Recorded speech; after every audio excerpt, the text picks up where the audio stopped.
जवानी भटकती है बदकार बनकर, जवां जिस्म सजते हैं बाजार बनकर, जहां प्यार होता है व्यापार बनकर। ये दुनिया अगर मिल भी जाए तो क्या है, ये दुनिया अगर मिल भी जाए तो क्या है। नमस्कार दोस्तों, टाउन हॉल टाइम्स में आप सभी का एक बार फिर से बहुत बहुत स्वागत है। और आज हम आपको बताने जा रहे हैं कि पिछले 2-3 दिनों से सोशल मीडिया पर chief justice of India Suryakant की एक मौखिक टिप्पणी ने देश के युवाओं में काफ़ी बवाल मचाया हुआ है। अब देश में एक सीजेआई के खिलाफ एक कैंपेन सा खड़ा हो गया है, जिसमें कि जो युवा हैं वो मीम्स बनाकर कह रहे हैं कि जी हम कॉकरोच हैं, हम पैरासाइट हैं। दरअसल इस बात को आगे बढ़ाने से पहले मैं आपको वो टिप्पणी पढ़ देता हूँ जो मौखिक टिप्पणी है जो चीफ जस्टिस ऑफ इंडिया ने कही है कि there are parasites attacking the systems, there are youngsters like cockroaches who don't get any employment and don't have any place in the profession. Some of them become RTI, some of them become social media, some of them become RTI activists, some of them become other activists, and they start attacking everyone. दोस्तों, ये टिप्पणी अपने आप में ऐसा लग रहा है कि जैसे कि देश के युवा पर एक बहुत अपमानजनक टिप्पणी की गई है चीफ जस्टिस ऑफ इंडिया के द्वारा। लेकिन अगर हम इसको वैसे ना देखकर, जैसा कि लोग इसको समझ रहे हैं, एक समाजशास्त्रीय अध्ययन के द्वारा अगर हम देखें, एक समाजशास्त्रीय नज़र से हम देखें कि भाई क्या हो रहा है इस वक्त देश में, सीजेआई साहब ने जो कहा वो यही कहा है कि समाज में, देश में कुछ ऐसे लोग पनप गए हैं। तो क्या हो गया है वो बता रहे हैं। कुछ यंगस्टर्स हैं और कुछ शब्दों का चयन शायद उनसे गलत हो गया, लेकिन इससे पहले एक हिंदी फिल्म का मैं आपको एक गाना याद दिला देता हूँ। जो लोग समाजशास्त्रीय अध्ययन में हैं वो साहित्य, संस्कृति, फिल्म्स, कहानियाँ, पोएम्स, इन सब का भी बहुत बहुत सहारा लेते हैं। तो वही एक मैं सहारा ले रहा हूँ कि जिसमें कि एक फिल्म में गाना था कि जवानी भटकती है बदकार बनकर, जवां जिस्म सजते हैं बाजार बनकर, जहां प्यार होता है व्यापार बनकर। ये दुनिया अगर मिल भी जाए तो क्या है, ये दुनिया अगर मिल भी जाए तो क्या है। यानी यहाँ पर फिल्म में ये दिखाया जा रहा है कि किस तरीके से जो हमारा सामाजिक ढांचा है वो काफ़ी बिगड़ गया है। और ये बात अब की नहीं है, ये बात 1960 की है। तो आप खुद देख सकते हैं कि 1960 के बाद में आज अगर 2026 में हम इसी बात को दोहरा रहे हैं, यानी उसी गाने को दोहरा रहे हैं जो 1960 में लिखा गया, गाया गया, फिल्म में आया और पूरे देश में काफ़ी वो पॉपुलर रहा। खासकर उन लोगों के बीच में जो सामाजिक बदलाव की राजनीति कर रहे हैं, जो ये चाहते हैं कि समाज बदले, प्रगति करे। तो ऐसे में ये जो सीजेआई साहब की जो टिप्पणी है ये किस तरीके से गलत हो जाती है, मेरी एक बात समझ में नहीं आ रही है, सिवाय इसमें शब्दावली को छोड़कर। लेकिन इससे लोगों को तकलीफ हो रही है।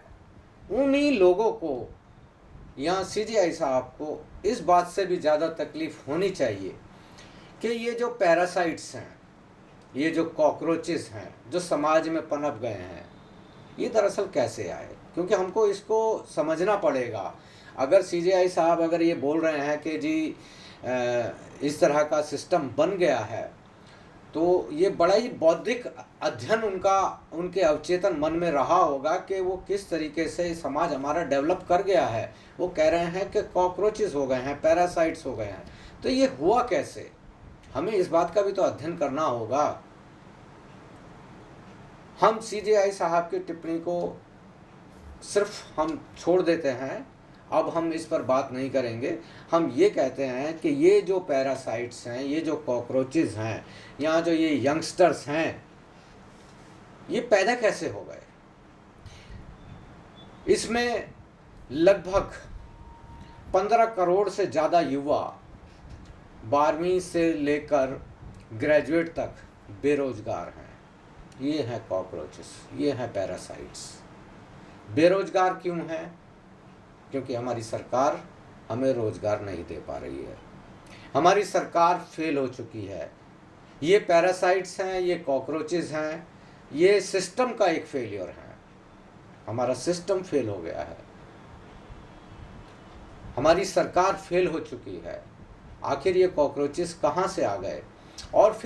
और अगर इसमें से ऐसा कोई कुछ भी करता है, चाहे वो आरटीआई एक्टिविस्ट बनता है या वो सोशल मीडिया बनता है, तो ये भी एक तरीके से अपने फ्रस्ट्रेशन को, अपने समाज को, अपने फ्रस्ट्रेशन को निकालने का एक तरीका है, अपने समाज में सुधार लाने का एक तरीका है। अगर कोई पॉजिटिव वे में सोशल मीडिया पर कोई टिप्पणी करता है या किसी पार्टी के बारे में लिखता है, किसी राजनेता के बारे में लिखता है, समाज की उन गतिविधियों के बारे में लिखता है, करप्शन के बारे में लिखता है, देशद्रोही गतिविधियों के बारे में लिखता है, तो वो उसके अंदर कहीं उसके अवचेतन मन में ये बात तो है कि हाँ भाई, मुझे अपना सिस्टम सुधारना है, ये मेरा देश है, मुझे इसको सुधारना है। और अगर मैं सुधार भी नहीं पाया तो कम से कम मैं अपनी आवाज़ तो मैं बुलंद कर दूँ, ये एक वजह है। तो ऐसे में सिस्टम के खिलाफ बोलना, यानी इनके खिलाफ बोलना, इन बुराइयों के खिलाफ बोलना, इन सामाजिक बुराइयों के खिलाफ बोलना कोई अपराध तो बन नहीं जाता। मैं तो कहता हूं कि बल्कि ये तो और भी अच्छी बात है। अगर हमारे युवा, जिनको आज अगर हम देखा जाए कि अभी हाल ही में नीट का घोटाला हुआ है, इसमें सभी देश के सभी लोग और 22 लाख छात्रों के साथ में खिलवाड़ हुआ। इससे पहले लगभग 5 सालों में 100 छात्रों ने आत्महत्या की है कि वो नीट एग्ज़ाम नहीं निकाल पाए। तो वो आत्महत्या फिर कैसे हो गई? ये तो सिस्टम का घोटाला था ना, ये सिस्टम का घोटाला था और इसमें 100 बच्चों ने आत्महत्या की। तो ये तो एक तरीके से हत्याएं हुई, सिस्टम ने हत्या की है। और आप जो हमारा ये सिस्टम है वो ये बनता है कि जी हम तो बहुत नीट एंड क्लीन है, ट्रांसपेरेंट हैं, ईमानदार हैं, देशभक्त हैं। तो ये कहाँ से चली गई देशभक्ति? इन 100 बच्चों की हत्याओं की जिम्मेवारी कौन लेगा? समाज के बारे में बोलना, सामाजिक बुराइयों के बारे में बोलना, मैं ये समझता हूँ कि कहीं कोई अपराध नहीं हो सकता अनटिल अनलेस कि अगर ये हमारा संविधान या हमारा देश इन अधिकारों को बंद कर देता है। सीजेआई साहब की एक बात और आई थी कि आरटीआई एक्टिविस्ट बन जाते हैं। आरटीआई एक्टिविस्ट की वजह से तो इस देश में 2014 में सरकार पलट गई। ये सिर्फ आरटीआई एक्टिविस्ट का ही कमाल था कि 2010 के बाद से 2G घोटाले और दुनिया भर के घोटाले हमारे सामने आए। सिर्फ किसकी वजह से आए? आरटीआई की वजह से। और बहुत सारी जो चीज़ें, अपराध, भ्रष्टाचार, दुनिया भर के जितने भी ऑफिसेज हैं उसमें ये आरटीआई से पोल खुलती है। तो ये तो एक तरीके से हमारे सिस्टम को मजबूत करने का तरीका है। और मैं ये समझता हूँ कि शायद सीजेआई साहब भी यही उनकी मंशा शायद उन गलत लोगों की तरफ होगी जो इसका गलत इस्तेमाल करते हैं। लेकिन ये तो एक लोकतांत्रिक प्रक्रिया को मजबूत बनाने के लिए एक बहुत बड़ा हथियार साबित हुआ है, जो 2005 में आया था, जिसे हम आरटीआई कहते हैं। और इसके जरिए ना जाने कितने घोटाले हमारे सामने आए हैं।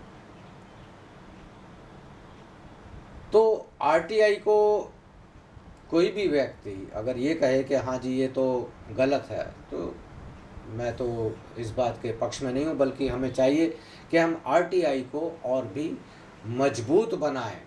क्योंकि अभी फ़िलहाल इस सरकार में ये हो गया है कि आरटीआई को इतना कमज़ोर कर दिया गया है कि जितने भी चोर उचक्के अपराधी भ्रष्टाचार प्रवृत्ति के ऑफिसर्स बैठे हुए हैं, अफसर बैठे हुए हैं, चाहे उसमें आईएएस हों, चाहे क्लर्क हों, पियोन हों, इंजीनियर्स हों, सब लोगों ने इस तरह का इस्तेमाल कर रखा है कि यानी हमारे लोकतंत्र को मजबूत करने का एक तरीका है। और ये आरटीआई उन लोगों की पोल खोलती है जो भ्रष्टाचारी हैं, अक्षम हैं अपने काम करने में, उनका बौद्धिक स्तर भी नहीं है वो काम करें, वो वहाँ पर सरकारी प्लेटफॉर्म का इस्तेमाल करके देश को लूटने में लगे हुए हैं। मैं एक टिप्पणी आपको बता देता हूँ कि दिल्ली में अभी एमएलए का बजट जो है 5 अरब 86 लाख के करीब का है। दिल्ली में 70 एमएलए का बजट और एक एमएलए को 15 करोड़ रुपए मिल रहे हैं। और मैं काफ़ी कॉन्स्टिट्यूंसी में जाकर देख रहा हूँ कि फाइलों में काम हो रहे हैं, फाइलों में काम हो रहे हैं। आधे अफसर खाते हैं, आधे नेता खाता है, पार्षद खाता है, विधायक खा रहा है और लूट चल रही है, टोटल लूट चल रही है। और जब उनसे मांगो आरटीआई में तो वो कहता है अरे भाई साहब इतनी बड़ी फाइल है, हम आपको कैसे दें। यानी मना करने का आप तरीका देखिए। और अगर अब आप इसको कहानी को आगे ले जाएंगे तो आप सीआईसी जाइए और दुनिया भर में, यानी आपको जब तक वो जवाब मिलेगा तब तक वो सारी कहानियाँ ख़त्म हो चुकी होंगी। तो मैं तो चाहूँगा कि आरटीआई को और भी मजबूत किया जा सके ताकि हम अपने देश को, समाज को हम बचा सकें। आज हमारे देश में मैंने आपको बताया, नीट की बात बताई थी, लेकिन हमारे देश में शिक्षा का इतना बुरा हाल है। ये कहाँ से पैदा हो जाएंगे कॉकरोचेस और ये जो पैरासाइट्स हैं, ये कहाँ से पैदा हो जाएंगे। कोई अच्छी एजुकेशन नहीं, जो पहले से मौजूद एजुकेशन है उसमें अब तक ये सरकार लगभग 1 लाख के करीब स्कूल बंद कर चुकी है। स्कूल कॉलेज खोलने के नाम पर प्राइवेट कॉलेजेस को, यूनिवर्सिटीज़ को बढ़ावा मिल रहा है, उन्हीं को ही ज़्यादा आगे बढ़ाया जा रहा है। तो जो गरीब घर के बच्चे हैं, साधारण परिवारों से हैं, वो कैसे आएंगे आगे, कैसे पढ़ेंगे, कैसे अपने जीवन में आगे बढ़ेंगे। तो फिर ये बच्चे करेंगे क्या?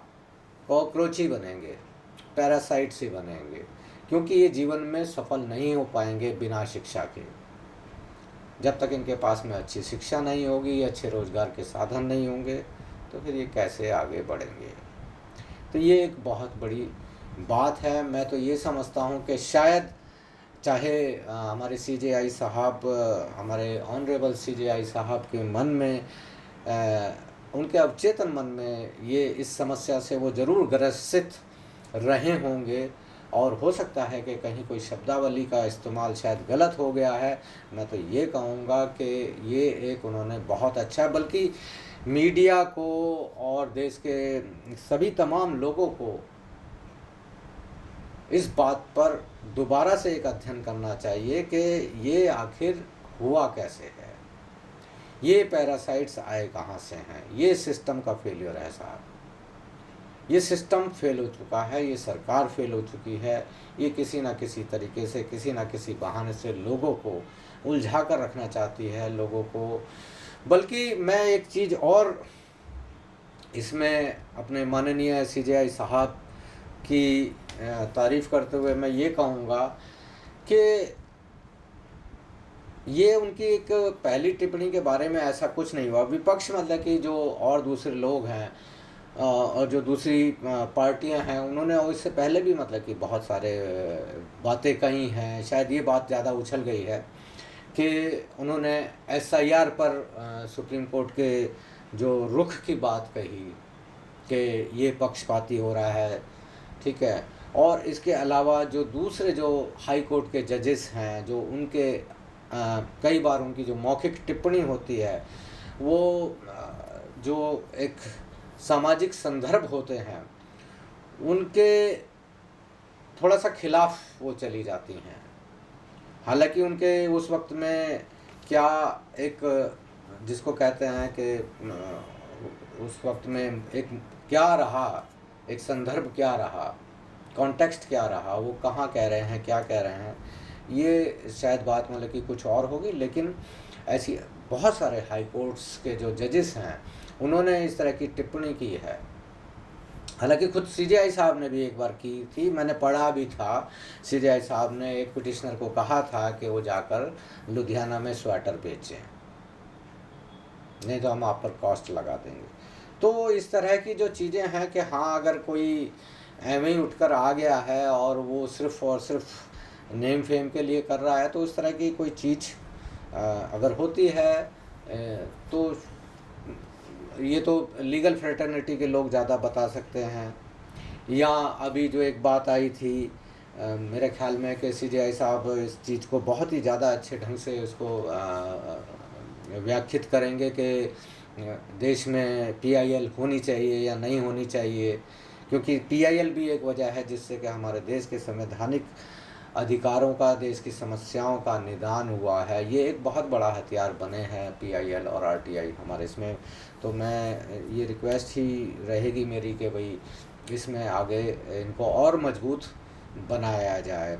और इसके अलावा जो दूसरे जो जजेस हैं कि जैसे अभी एक टिप्पणी आई हाई कोर्ट की जज साहिबा हैं, उन्होंने कहा कि जब तक लड़की की जो अंदर की झिल्ली ना टूट जाए तो वो बलात्कार नहीं होगा। इससे पहले भी कि नाड़ा खोलना और योनि पर लिंग रखना बलात्कार का प्रयास नहीं है। जो इस तरह की जो और भी बहुत सारे जजेस हैं, तो मैं तो कहता हूँ कि एक बहुत अच्छा सिस्टम हमारे जो सीजेआई साहब हैं वो शायद इसको रिफ़ाइन करना चाहते हैं। तो रिफ़ाइन करते करते इनको मतलब कि अच्छे ढंग से डिफ़ाइन भी होना चाहिए। और ये बहुत एक अच्छा वो है। मैं फिर एक बार अपनी बात को मैं दोहरा देता हूँ कि अभी जो है हमारे जो सुप्रीम कोर्ट हैं, जो हमारे कोर्ट्स हैं, ये हमारे लीगल गार्डियंस होते हैं, ये हमारे अभिभावक होते हैं और यही हमारे अधिकारों की रक्षा करते हैं। ये हमको जो हमारे मौलिक अधिकार हैं उनकी रक्षा करते हैं, हमारे संविधान की रक्षा करते हैं, हमारे देश के सिस्टम की रक्षा करते हैं। और सबसे बड़ी बात यह है कि ये सारे के सारे जो लोग हैं, ये इवन खुद भी सीजेआई साहब भी जो इन्हीं कानूनों के दायरे में आ जाते हैं।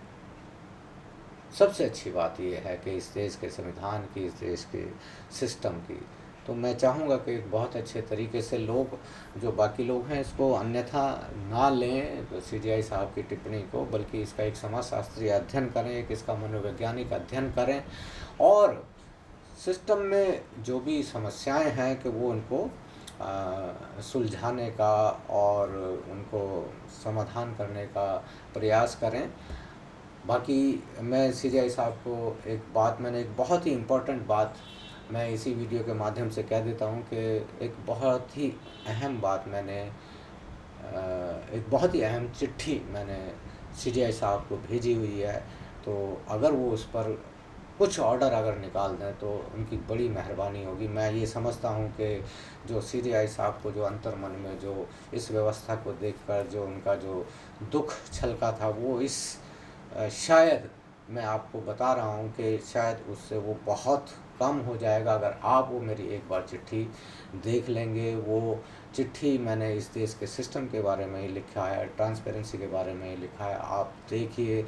और जो यहाँ से इस सीजेआई की पोस्ट से जाते जाते आपको ये लगेगा, आपको ये महसूस होगा कि आपने इस देश में एक जो बहुत अच्छे काम किए हैं उसमें से एक काम ये होगा कि सुरेंद्र कुमार की चिट्ठी पर आपने एक्शन लिया। धन्यवाद।